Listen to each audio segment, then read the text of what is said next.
Hello from the school, from Guillena School. Today we are here to show you one of the tools we use in our school, that is Quizizz.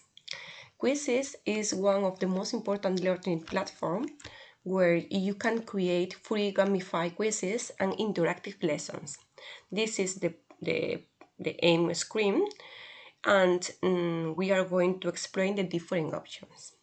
The first, you have to sign up, okay, with your name or email, and after this there are different options.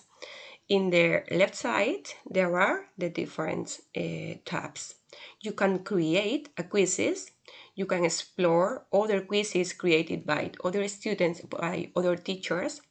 These are the library, where you have different folders with your quizzes, with your previous quizzes, and these are the searching of your results that are, depending on your quizzes, the different punctuation of the students appears here. And this option is the classes, that are the option to connect quizzes with Google Classroom in the case of online learning. And the last one is this. Here you can modify your email address or your name. You can save the changes, and you can select the language and your sign up. Okay, these are the starting steps in order to configure quizzes. I'm going to start by this option, this tab, that is to explore. When you explore, you can search your topic here. Okay, for example, I'm looking for animals.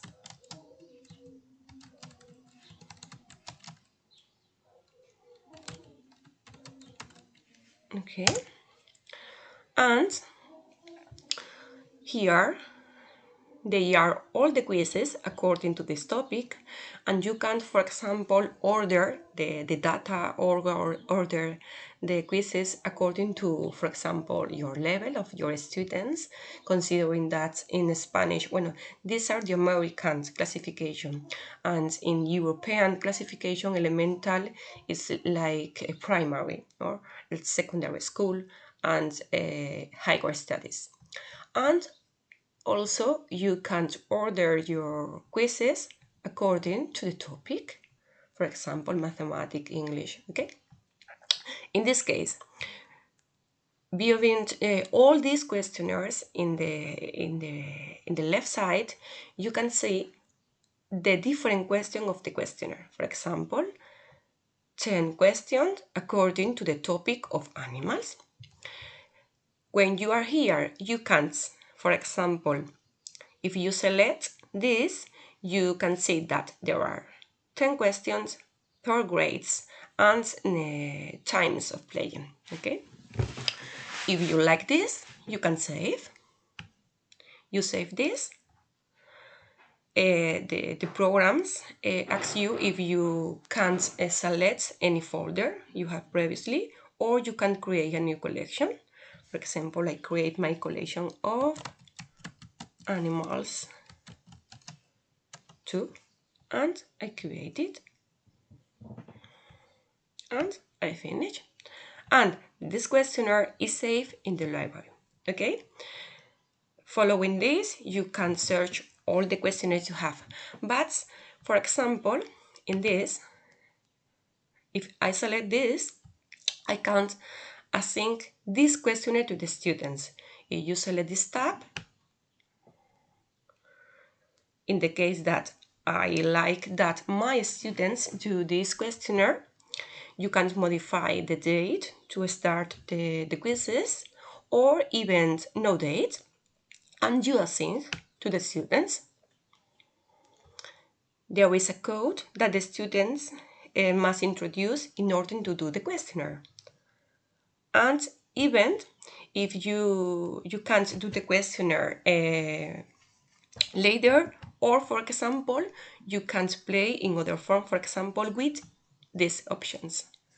In this option that is very interesting for students, you start, it's about animals, and there are flashcards according to the topic you have selected. It's very motivating. For example, when and if you select, you say, oh, it's a beer, okay? And it's like the typical game of flashcard with the students in English, but more motivating for them. Okay? It's very easy for students and very motivating. This is the option to explore and to save a questionnaire in your folder. And there are other options, that is, you can create your own questionnaire. If you put here, you select the option of questionnaire, you put a name, for example, planets, in this case. Imagine I'm going to create a questionnaire about the universe and planets in order to study the comparative adjectives, for example, planets, okay? And you select topic, and there are different type of questions. The multiple choice or the both that are the most useful. In the difference is that in the multiple choice only one option is correct, and in the both there are several questions can be correct. In this you fill a blank space, but it's less useful, or even organization of data, okay? Open blank spaces and other type of questions, okay? For example, if I select multiple choice, I only write the questions and I write the answers, and even with each answer you can introduce or a short video or an audio in order to explain the questions, or even imagine you are creating a listening for students. You don't write the question, you introduce an audio, okay, in order to create other type of questionnaire, a short video, an audio, a picture, or even mathematics. And you select what is the correct answer, and this is the screen that the students see, and you save at the end. You can also select the time, 30, 45, or 5 seconds, okay? And following this, you can create all the questions you chose, okay? Okay, this is the quizzes. This is very motivating for students, and other aspects can be your collection, your all the students can see in the collections all the quizzes you created, okay? These are all the questionnaire I selected before, and even the question created for me, okay? That's all. Thank you very much, and goodbye from the Guillena School.